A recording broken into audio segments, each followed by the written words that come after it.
What is scabies? Do scabies mites live in dirt or mud? What is a scabies-free zone? Does the sun kill scabies mites? How does a person get crusted scabies? I might tell you.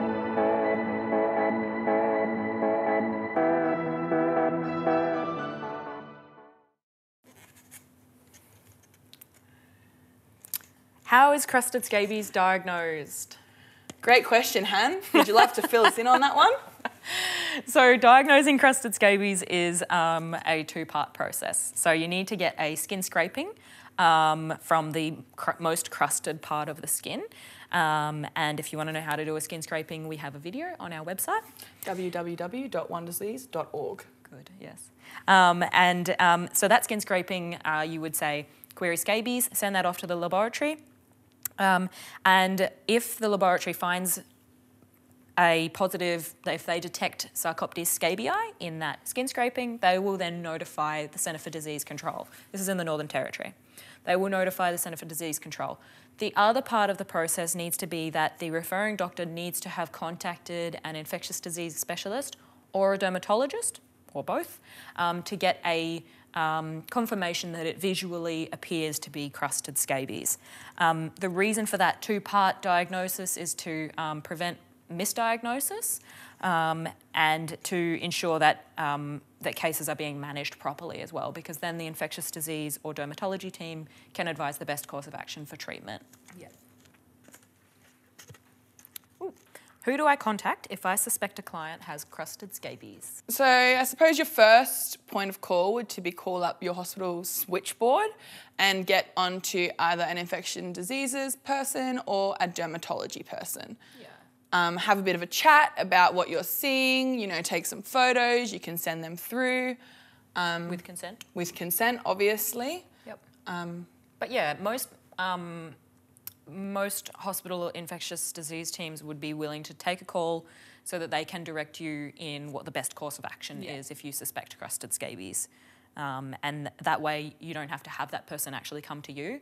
If you're in a remote location, you can call them and get that confirmation fairly quickly. Yeah.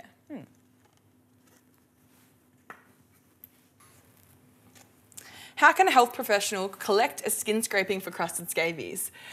We have a video on our website, www.wonderdisease.org, where you can watch a video we've created about how to take a skin scraping, but it's a really simple procedure. Yeah. But surprisingly, you know, a lot of people don't know how to do a skin scraping. Yeah, it's something anyone can watch that video and go, oh, I get it now. But I think a lot of people get a bit daunted by the idea.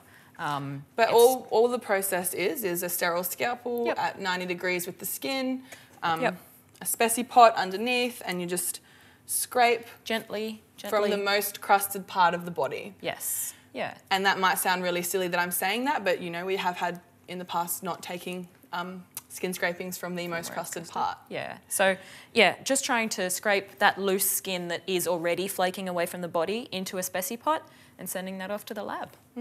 Querying scabies, crusted scabies, so that they're looking specifically for a scabies mite. Yeah, yeah. Who can I contact for professional treatment and diagnosis advice for scabies and crusted scabies? I would say the first place to go would be to pick up the phone, call your local hospital switchboard and ask for someone on call in infectious diseases or dermatology. Those guys can really give you some great advice because they're seeing scabies and crusted scabies all the time. And then if you want just general resources on what you might be looking at as well, our website has a suite of resources. Yeah. And that can just help with, you know, managing scabies in community, recurrent scabies, or even how conditions look. How to take a skin scraping. Yeah. Yeah, and that's www.wonderdisease.org. Yes. Woohoo. Why does a medical practitioner need to consult a dermatologist or infectious diseases specialist to make a diagnosis of crusted scabies? So this is really about the fact that crusted scabies can be so easily misdiagnosed. The consultation with a dermatologist or infectious diseases is about really recognising that those guys see crusted scabies and other conditions similar to it, like tinea, all the time. And they're going to be able to give you some really good advice. Yeah. They'll be able to say, okay, get the patient's consent, send me some photos, and just really clear up whether what you're looking at is likely to be crusted scabies or if it's more likely to be something else. They can also advise you on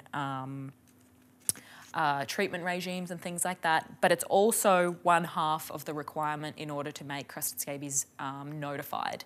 So to notify a case of crusted scabies to the Centre for Disease Control, there needs to be a positive scraping, skin scraping for Sarcoptes scabii, and there also has to be confirmation that it visually appears to be crusted scabies by an infectious diseases specialist or a dermatologist. And that's really about the misdiagnosis story, making sure that people aren't misdiagnosed with or without crusted scabies. And I think in terms of notifiability, it's important to note that crusted scabies is only notifiable in the Northern Territory in Australia. So in other states, it's not notifiable to CDC. So in other states, consulting these guys is really just to help make that diagnosis a bit easier. What is grade 1, 2, or 3 crusted scabies? So crusted scabies is on a grade, 1, 2, and 3. And that grade is on the, I guess, it's not the severity, it's not the seriousness, it's just, grade 1 is like the earliest stage, whereas grade 3 is kind of much more advanced. Much more advanced. So grade 1, is, the grading is about, how much of the body is covered, how thick the crusting is, if you've had crusted scabies before, or if it's your first time having crusted scabies.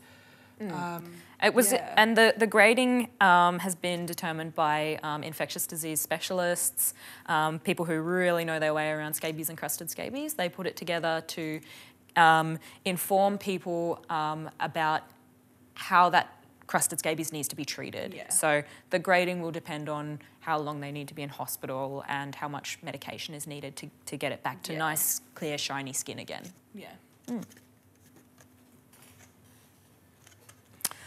What other conditions look like crusted scabies? Straight away to my mind, tinea. Tinea. Which is a fungal skin condition. Yeah, really, really common. I've seen lots of tinea. And I've thought, oh, that could be crusted scabies. Yeah, and a lot of people might misdiagnose a tinea case as crusted scabies when in actual fact it was just tinea, and vice versa. A lot of crusted scabies cases get called tinea.